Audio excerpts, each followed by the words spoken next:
Hello and welcome to today's Thought for the Day on the last Tuesday in April, and you're very welcome wherever you're listening to today's Thought for the Day. I just want to think for a few moments with you about the Church of England's recently published report called Lament to Action.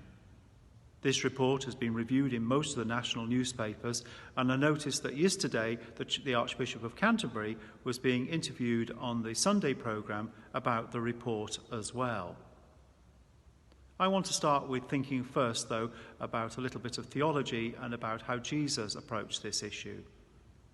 It seems to me Jesus was definitely not a racist in any shape or form.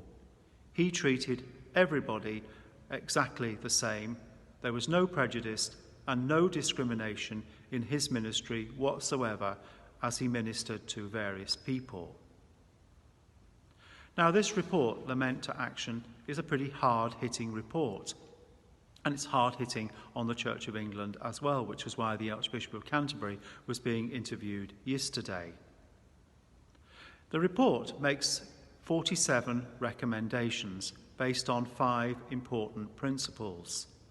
And the report reviewed a whole number of published reports, culminating in the Stephen Lawrence report, undertaken by Sir William Macpherson. Now, there isn't time in this short thought for the day to go through all the recommendations, but it did illustrate one or two important facts. So, for example, in the greater institution of the Church of England, the perception of bishops within the Church gives the impression of very, very few people from black, Asian, or minority ethnic groups whatsoever. Of the 43 bishops, there's only one from black, Asian, and minority ethnic groups. And of the 100-plus area or suffragan bishops of the Church of England, and these are all the senior appointments of the Church, there are only 4. Now, it also looked at the way in which many of these senior appointments are made, and looked at the way in which black, Asian, and minority ethnic groups were represented, not only just by the people who were selected, but by the people who select them as well. So there's a lot of work to be done, if you like, at an institutional level. But I wanted to think particularly about how it affects us at what I call ground level, the churches on the ground, us as this Christian community, and how it affects us and what we might be thinking about. And I want to make 3 suggestions for you. First of all, I think we need to think about the language that we use and the way that we speak. I think the days of bad language and prejudice and discrimination in the way that we speak are now over.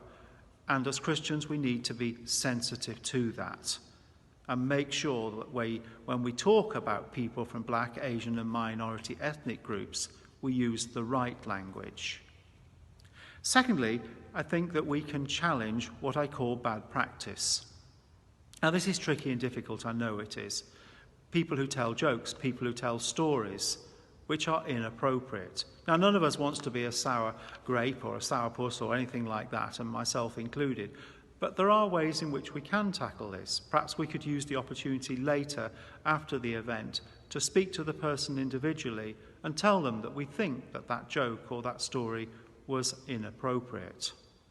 Thirdly, I think we can think about how we do our business at ground level with all the committees and opportunities there are in the church to serve the church. That is from sextons, stewards, readers, cleaners, coffee makers, church council people, and all the little parts that make up the infrastructure of the church. How sensitive are we to black, Asian, and minority ethnic groups within our institutions on the ground, the churches on the ground, and those appointments, how we make those appointments, and making everybody feel included, and that there is no sense of prejudice or discrimination in those appointments or about how we do our business. Now, I don't believe, let me just say this, that I think that the Church of England and its churches on the ground are full of discrimination and that there is complete endemic failure. I don't believe that's the case at all. I believe there are things that we can improve upon, and I believe there are things that can be done better. But most practicing Christians and the Church of England and the churches in general, I think, are trying to do their best.